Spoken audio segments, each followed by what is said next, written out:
All right, this is a further update on the Flint water crisis situation. The water is quote unquote supposedly getting better, and according to the people who are actually doing a good job of monitoring, if you are using water filters, the water is pretty much safe, though it's not safe if it's coming straight out of the tap. Here's the latest information available. The Virginia Tech Flint Water Study Team says the water quality is improving in Flint.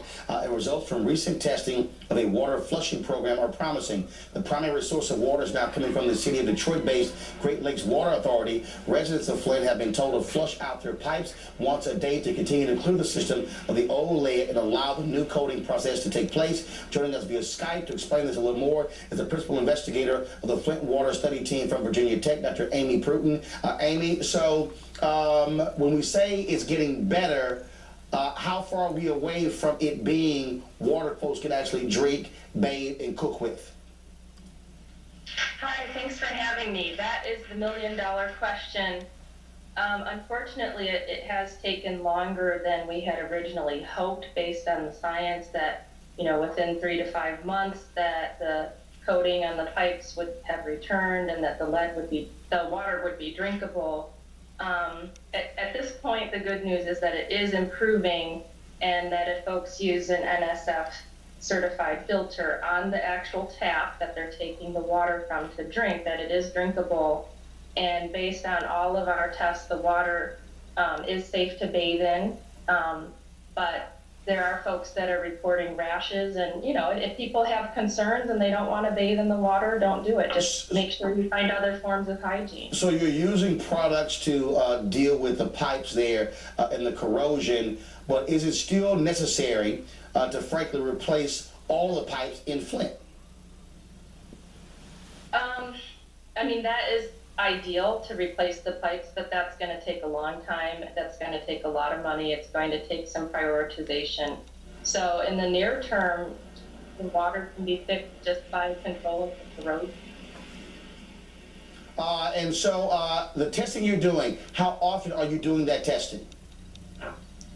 Well, we've been out there August, October, March, April, and then we have citizens collecting samples regularly and sending them to us for lead. And then we're doing testing for the Legionnaire's disease bacteria. We've done 3 rounds of testing for that, and we plan to do testing through the summer. All right, then, Amy, we certainly appreciate it. Thank you so very much for joining us, and we'll certainly stay on top of this story. Thank you. All right. All right, so things quote unquote are getting better, but it's going to be a while. And my opinion is it's the governor and the state legislature that are trying to wait this out so that they don't have to invest the money in order to replace the pipes in Flint. But funny thing about it, they did replace all the pipes in Lansing, Michigan when they had a similar situation. And you never heard about that because they jumped in there quick and did an immediate pipe replacement, which did cost them a lot of money. But because of the lower socioeconomic position that the people of Flint are in, they don't feel that the people deserve to have pipes that don't threaten them, the residents, with the toxicity of lead. So, it is what it is. When they didn't take immediate action, this was going to be a waiting game. I'm just waiting to see who's going to jail. Folks, yesterday